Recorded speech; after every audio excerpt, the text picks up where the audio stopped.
Hi everyone, I hope you're well and you had a nice October. I really wanted to send you this video and statement updates on Thursday, but we had a bit of a technical issue, and so we're sending it today. For some reason the mic's not working. Anyway, I hope you're well, and this month's been, October's been pretty steady in terms of the markets.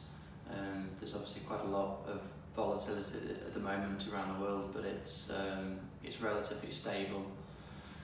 In terms of, there's four things I wanted to go through with you quickly. The first one is change of name. So you may have read in the UAE there's now 2 licenses effectively with the products that we use. Before, everything used to come under Arlo Insurance Brokers, and now each license that we have that's separated has to come under different names. So you may see if you've got Zurich, Generali, Friends Provident, you may see a name change which comes under 7 insurance brokers. Nothing changes, nothing's altered, it's still me and Mary, it's still everything's the same, but it's just we've had to separate and have 2 different names. So you may get a notification or you may see that on your statement, but nothing to worry about. The second thing, you would have received an email and a WhatsApp from Mary regarding the phone reviews. Hopefully you've found that beneficial, that I can do a review with you, a proper review over the phone as opposed to waiting to meet me in person. If you do need to meet me in person, then we can arrange that with the phone review. But it's just, I find that this time of year is very busy for most people, so it just gives the opportunity for us to catch up for 15-20 minutes rather than trying to arrange for us to meet face to face. So that's the phone review. The third one, regarding the first class tickets, the competition, there's 14 spaces available, so there was 30, we've used 16 already, so 14 are left. The leaders are on 3 clients. I think I mentioned before, maybe 4 would win it.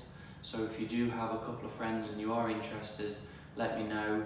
The tickets are around 70,000-80,000 dirhams.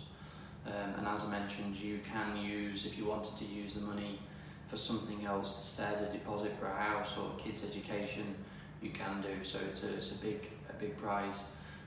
Let me know if you need any help on that. The fourth one, and what I wanted to talk to you this month about, was property. So in particular, UK is still a favourable time. Realistically, the Brexit isn't going to affect anything for long-term UK property prices, but I'm recommending either UK or Canada. You don't need to have a British passport, you don't even need to have been to the UK before. I've helped probably 20-30 clients over the last few years buy property in Canada and UK. So it's still a really good time. The pound is still weak and the returns and growth is still strong.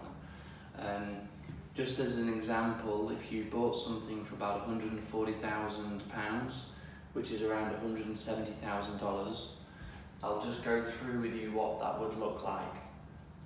So if you bought something for £140,000, the bank will lend you 100, okay? You put down 40,000 of your own money and the bank will lend to you at roughly 4%. It's going to cost you £4,000 per year. If you rent out the property, it will give you 7,000 as a rent. So this is what when we talk about financial freedom and your money starts to work for you. You may have heard a famous quote from Warren Buffett saying one of the key things is to earn money whilst you're sleeping, and this is a typical way of doing it in a traditional sense. It's always good to diversify between savings, investments, stock and businesses, and over the years I've been working with you, I've always been a big believer in property. For a lot of you, you don't have the time to find somewhere to manage it, but I can do all of that for you and at least give you guidance on how to do it. If you're saving around $2,000 to $2,500 a month, you can effectively buy one of these every 2 years. So imagine that in 10 years, and obviously 10 years goes by very quickly, you could have 5 properties rented out that you've got equity inside. it would be giving you £3,000, like say $4,000 a year. So if you've got 5 properties, it's giving you $20,000 per year as an income. And that isn't including any growth from any of the properties, because they're going to appreciate as well, or they should do. So it's kind of a nice way of building up your pension, or looking at trying to get your money working for you in an area in a sector which is not really correlated too much to the market. If markets drop, normally rents go up. If markets increase, rents go up. So this is not really correlated to the market. You're not going to get a huge amount of growth from your money, but it's a way that you start. I mean, you'll get around 7.5%, so it's still very, very steady growth. But it's a way of getting your money working for you in a stable way. In Canada, it's a little bit more tricky to buy something for 140. You really need around, I was talking to the agent last night, you need around $350,000 Canadian dollars, so say 300,000 US. So, but with $2,000 a month, you can buy one every 4 years. And the figures are still the same. Anyway, let me know if it's something that you're interested in. Have a fantastic November. If you need anything, let me know, and keep your feedback coming in if you want any more updates on markets, the kids, insurances, investments, anything like that. Alright, take care. See you, bye-bye.